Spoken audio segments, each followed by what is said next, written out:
Hello and welcome to Acces Asia. I'm Delon D'Souza. Coming up, the leaders of China and India agreed to resolve their differences on the margins of the BRICS summit.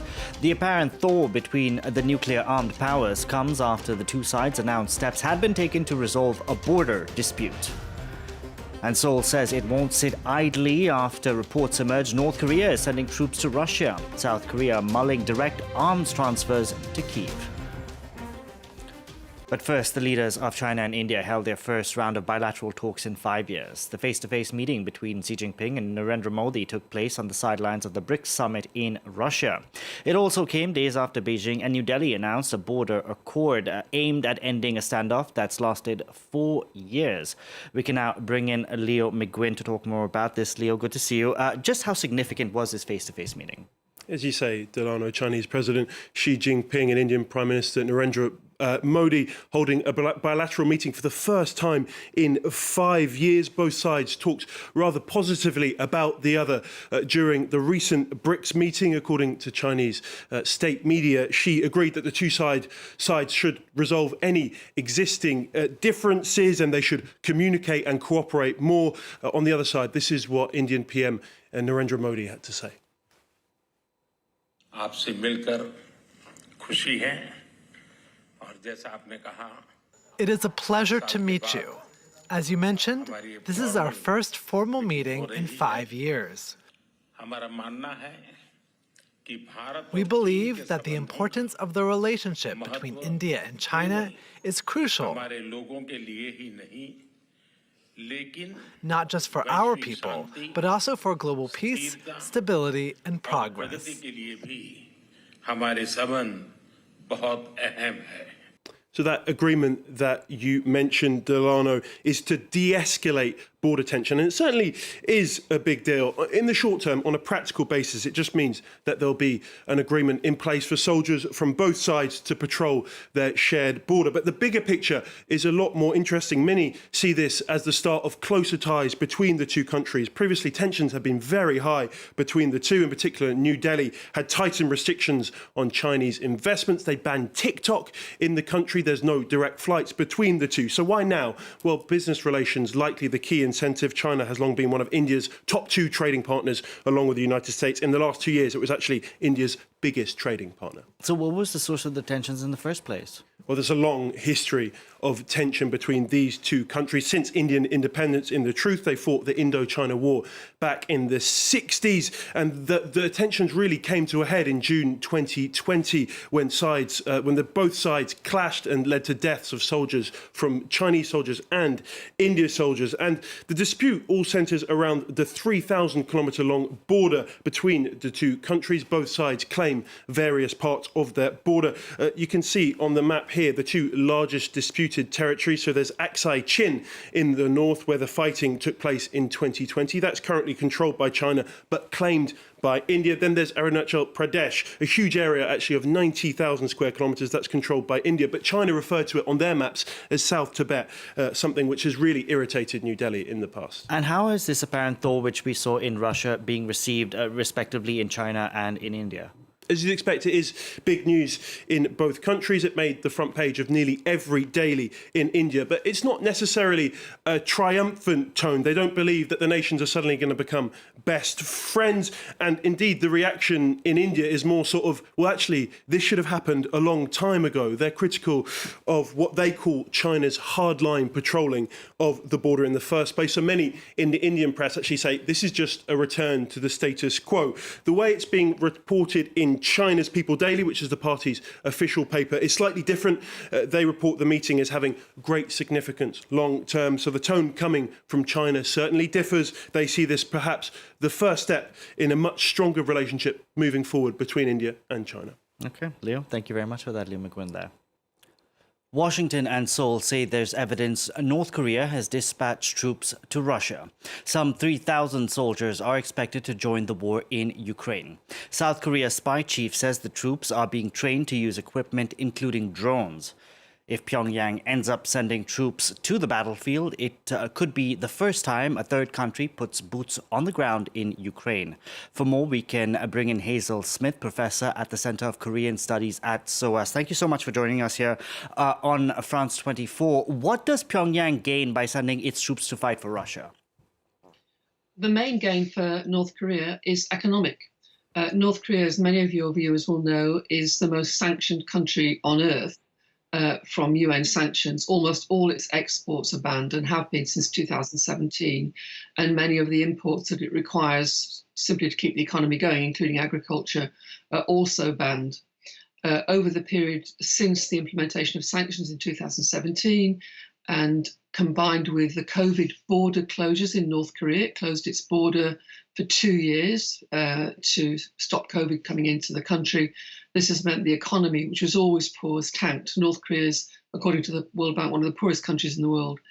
It's for North Korea, the ability to send munitions, which is done in large amounts, to Russia, including artillery shells, has simply provided an economic lifeline. It can get food and fuel in return for those exchanges.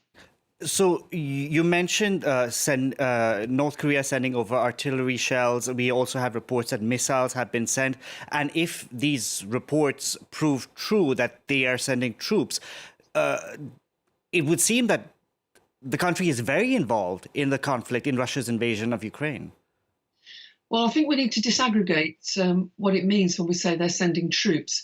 It's very likely that they will be sending engineers and technicians and possibly non-combat soldiers to support the munitions that they've sent, particularly the huge amounts of artillery shells. And in Russia and Ukraine, as many of your viewers will be aware, it's an artillery war. It's a very old-fashioned, very brutal artillery war. And that's what North Korea, which has been making shells since the end of the Korean War in 1953 and stockpiling them, has been able to offer Russia.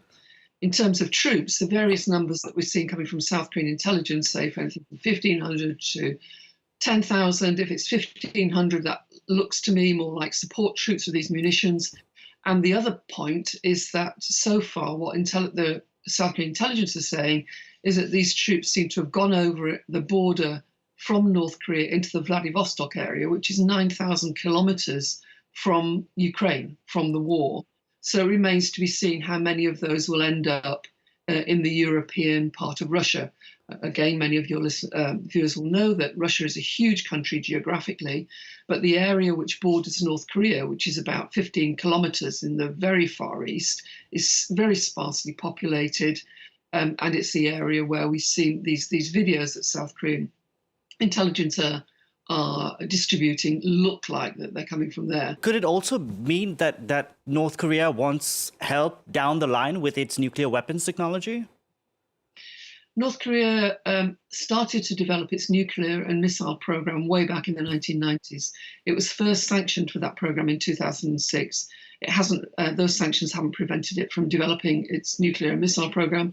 And one of the reasons is it's well able to do it with its own domestic technology and its own domestic engineering skills. China says it's not in the know. Could this be true? Absolutely. China, most of all, wants stability on its border with North Korea. Unlike Russia, China's border is about 1,600 kilometers long. It's the area that China wants to develop economically. It wants stability in the area.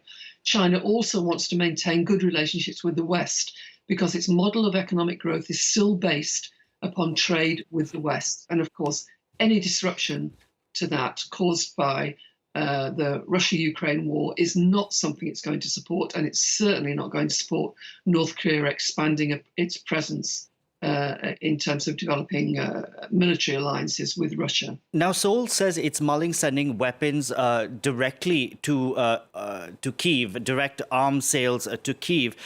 If this happens, just how much of a shift in policy would this be for South Korea? South Korea is a major arms producer to the whole of the world. At the same time, the current President Yoon, who's been in office for about 2.5 years, has been trying very hard to have a very, very strong relationship with NATO, although it can't join because it's not in the area and to have very strong security partnerships. So South Korean president has made many statements to say that it deplores the Russian involvement in Ukraine and the war, but has so far not sent military support to Ukraine. Of course, that could change if South Korea judges, and of course North Korea is its main enemy in many ways, that North Korea, its main enemy, has become involved in the war, and that would shift the balance of forces in terms of South Korea's appraisal of whether it should be supporting Ukraine more than it is, and that means in terms of supplying arms. Hazel, in the past few weeks, few months, if you will, North Korea has taken unprecedented steps to sever whatever good relations they had with South Korea, sending trash balloons, blowing up rail and road links. Can this be reversed? Well, I think we should say that those terrible relationships between South and North Korea are very mutual. South Korea, since President Yoon came to power 2.5 years ago, judged that there was no point in trying to have any form of rapprochement with North Korea, and has been engaged in very large-scale military exercises on the Korean Peninsula involving hundreds of thousands of South Korean, US and also Japanese troops, which is a change of policy for South Korea to work with Japan, right up to the border with North Korea. On the North Korean side, they have judged that South Korea can no longer be worked with in the future, and this last year has entitled South Korea the main enemy, not the US anymore, but the main enemy. So relations are bad, but the militarization of that hostility has taken place on both sides of the border. And the worrying aspect of all this is that there is no sign of diplomacy being put forward, being promoted actively by anybody, including the United Nations, in Korea. Interesting point. Hazel Smith, we're going to have to leave it there. Thank you so much for joining us on the program today. Thank you for asking me. And that's it for this edition of Acces Asia. From all of us on the team, thank you very much for watching.